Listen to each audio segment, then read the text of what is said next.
Wanita ini menguntit suaminya. Dia melihat suaminya bermesraan dengan rekan kerjanya. Dia percayai atas apa yang dilihat. Tapi setelah beberapa saat dia benar-benar hancur. Dia kemudian duduk di tanah dan menangis keras. Ini tidak bisa dibiarkan begitu saja. Jadi wanita itu meminta kepada resepsionis nomor kamar suaminya. Lalu berlari ke atas untuk memergoki mereka. Begitu sampai di pintu kamar, terdengar suara menjijikan. Dia bergegas mengambil alat pemadam api. Bersiap mendobrak pintu. Namun tiba dia memikirkan putra kecilnya. Dia tidak ingin menghancurkan keluarganya. Tapi begitu memikirkan suaminya, dia sendiri ingin membuat suaminya merasakan akibatnya. Maka dia melakukan cara lain untuk melaporkan suaminya. Wanita itu menelpon polisi. "Halo, saya ingin mengajukan keluhan. Kamar 206 di Hotel Hung yang terletak di Jalan Demokrasi. Seseorang melakukan tindakan prostitusi." Tak lama polisi tiba di bawah motel, membawa suami dan rekan wanitanya kembali. Setelah pulang ke rumah, Bao Lai duduk dan berpikir. Bao Lai tidak mengerti mengapa suaminya berselingkuh. Dan sekarang hanya karena telepon itu, keluarganya akan hancur berantakan. Bao Lai adalah pedagang di pasar. Dia tidak berpendidikan. Lambat laun kepribadian menjadi lebih menuntut. Suaminya adalah Ma Hok Fu. Dia berpendidikan tinggi tapi sangat pengecut. Sekarang mereka punya rumah baru karena pekerjaan suaminya. Saat keluarga itu pindah ke rumah baru, mobil yang membawa barang mereka tidak bisa masuk ke dalam. Jadi tukang ingin meminta uang sedikit lagi untuk mengangkut barang-barang. Tapi Bao Lai merasa langsung menaikkan harga pada saat ini benar-benar tidak etis. Akhirnya kedua belah pihak berdebat. Dia ingin suaminya membantunya, tetapi suaminya langsung mengabaikannya. Setelah mereka memindahkan perabotan, Ma Hok merokok santai bersama para tukang. Bao Lai dengan marah menghampirinya lalu berkata, "Saya yang membayar sewa rumah. Dan barusan tukang ingin menaikkan harga. Tapi kau tidak membantu dengan sepatah kata pun. Sekarang kau berdiri di sini untuk merokok. Apakah kau melihat sendiri apa yang telah mereka lakukan? Saya pikir saya sedang menghibur suami yang tidak berguna." Menghadapi istrinya yang pemarah, Ma Hok tidak berkata apa-apa. Jelas bahwa ini bukan yang pertama kali. Melihat Ma Hok Fu berdiri di sana, para pekerja merasa sangat kasihan kepadanya. "Meskipun kami tidak berpendidikan, kami bisa mengandalkan tenaga untuk mendapatkan uang. Tapi istriku di rumah tidak seburuk itu. Istriku jauh lebih baik dari istrimu. Aku bisa tahu dengan melihatnya dia seorang pejabat kan? Tapi apakah Anda mau menderita dengan istrimu selama sisa hidupmu?" Malam itu Bao Lai sangat senang. Dia menyajikan makanan lezat untuk merayakan kepindahan mereka ke rumah baru. Tapi Ma Hok tidak senang. Ia teringat perkataan pekerja tadi. Dia merasa sangat kesal. Mungkin pernyataan pekerja tadi menyadarkannya. Atau mungkin dia tidak bisa mencintai istrinya lagi. Ma Hok naik jabatan dan diberikan tempat tinggal. Jadi dia merasa istrinya tidak layak lagi untukmu. Ma Hok memberitahu Bao Lai bahwa dia ingin bercerai. "Bao Lai, mari kita bercerai." Awalnya Bao Lai tidak memperhatikan perkataan suaminya. Tapi sejak saat itu suaminya pulang sangat larut setiap hari. Jika bukan lembur, ia harus terus memimpin proyek. Bahkan setelah pulang ke rumah dia langsung tidur di sofa. Bao Lai mulai mempertimbangkan tindakannya. Dia tahu suaminya bekerja sangat keras. Jadi dia mulai bersikap lebih lembut. Kembali menjadi istri yang selalu tersenyum saat suaminya pulang. Setiap hari menunggu suaminya untuk makan bersama. Bahkan memasak air untuk merendam kaki suaminya. Tapi Ma Hok tidak memperhatikannya. Hari itu teman dekatnya menemuinya untuk bercerita. Awalnya sahabatnya ingin menumpahkan tangisnya kepada Bao Lai. Tapi tangisan Bao Lai bahkan lebih keras darinya. Ma Hok bilang dia ingin menceraikanku. Aku tidak mengerti. Kenapa suamiku menginginkan hal itu? Jadi aku merasa seperti gadis buangan. Meskipun kemampuan akademikku tidak tinggi, penampilanku tidak buruk, aku menikah dengan seorang pria miskin dan memberinya seorang anak. Tapi kenapa dia bisa meminta cerai dariku? Tahun ini karena Ma Hok harus menghadapi kerasnya ujian rumah tangga. Dia telah kehilangan kepercayaan dirinya. Sampai ia dipromosikan menjadi manajer pabrik. Seorang wanita muda cantik selalu mengaguminya. Hal ini membuat ia mendapatkan kembali kepercayaan dirinya. Jika mengobrol dengan Chow Pan, Ma Hok sangat gembira. Pekerja melakukan yang terbaik. Tapi bos yang diuntungkan ya? Kebenarannya memang seperti itu. Ayo kita kembali minum. Hari itu Mahok menelpon Bao Lai. Mahok mengatakan harus pergi kepada pimpinan agar tidak pulang. Sebelumnya Mahok tidak pernah menelepon. Tapi hari ini tiba-tiba memberitahu ia tidak akan pulang. Ini membuat Bao Lai merasa curiga. Jadi dia menguntit suaminya. Dan melihat suaminya bermesraan dengan rekan kerjanya. Jadi agar suaminya diperingati, Bao Lai datang menemui kepala departemennya. Lalu mengantar suaminya pulang. Mahok tahu bahwa dirinya telah melakukan hal buruk pada istrinya. Jadi dia semakin tunduk padanya. Hal ini membuat Bao Lai mulai tidak percaya siapapun. Bahkan saat sahabatnya datang ke rumahnya untuk makan, ia menyuruh pergi dari meja makan. Tapi Mahok hanya bisa menunduk. Putranya Tie Bao sudah tidak tahan lagi dengan pemandangan ini. Dia berdiri dan menarik ayahnya keluar untuk bermain dengannya. Mahok meninggalkan meja makan. Tetap tidak lupa untuk memperingatkannya makan perlahan. Bao Lai membuat Tie Chan merasa tidak diterima. Tai Chan bilang kamu memperlakukan Mahok terlalu berlebihan. Meskipun ada apa-apa, dia pasti akan kembali padamu. Jika aku tidak melakukan panggilan telepon itu, apakah dia akan kembali? Kamu gila. Aku hanya tidak ingin orang lain mengambil suamiku. Apa yang sudah kamu lakukan? Mengapa kamu tidak bersikap baik kepada suamimu?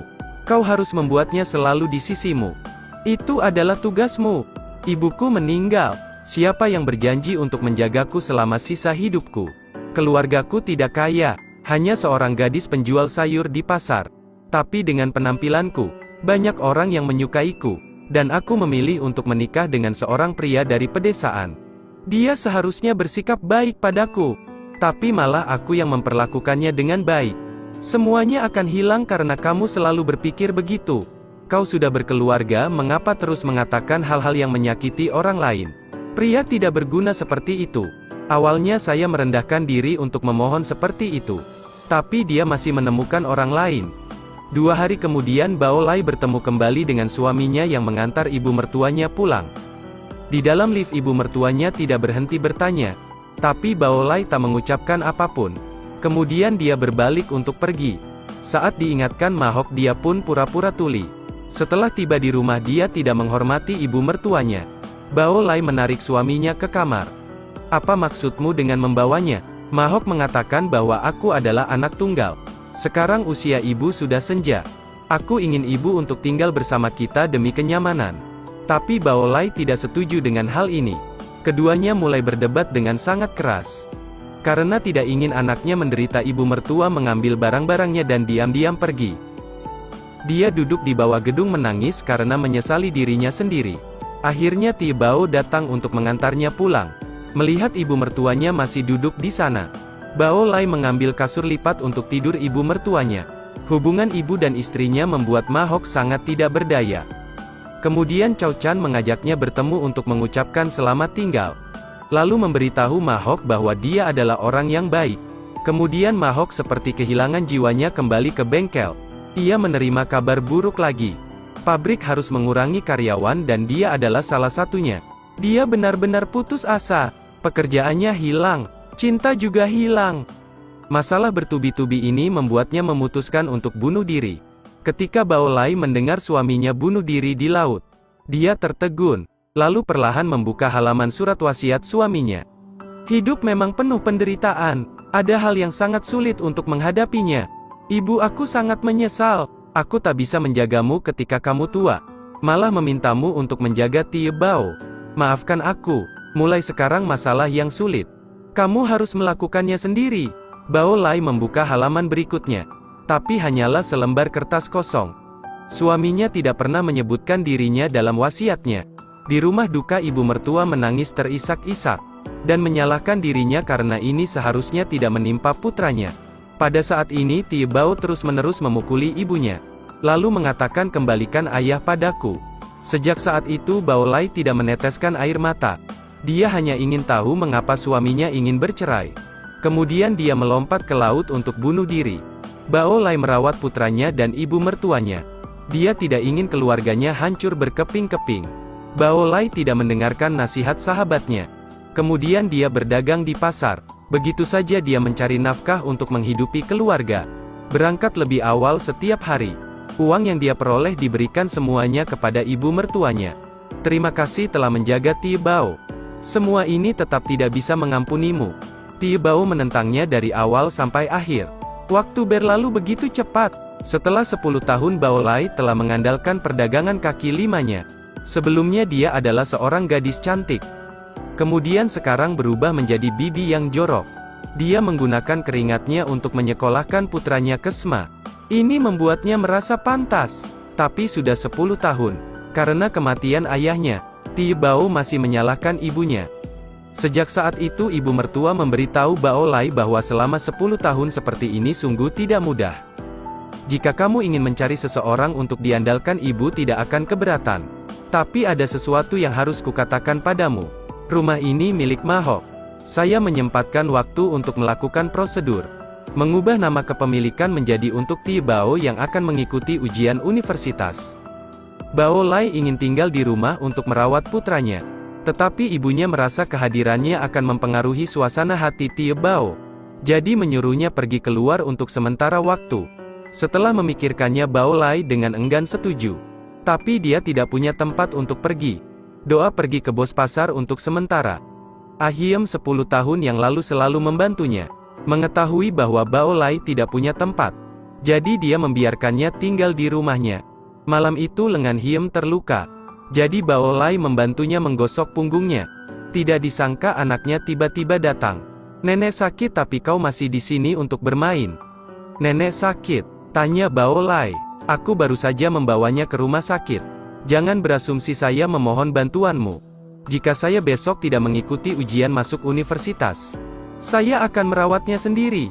Mengetahui itu Bao Lai segera turun dari tempat tidur. Tie Bao langsung bilang jijik. Hiem mendengarnya lalu memberinya pelajaran. Bao Lai khawatir terhadap putranya. Dia memukul kepala Ahiem dengan botol. Adik-adiknya di lantai bawah berlari ke atas. Tapi Bao Lai menggunakan tubuhnya untuk melindungi putranya. Akhirnya Hiem mengusir mereka. Bao Lai menangis sambil meminta maaf. Bao Lai takut kemarahannya mempengaruhi ujian. Untungnya putranya tidak terpengaruh.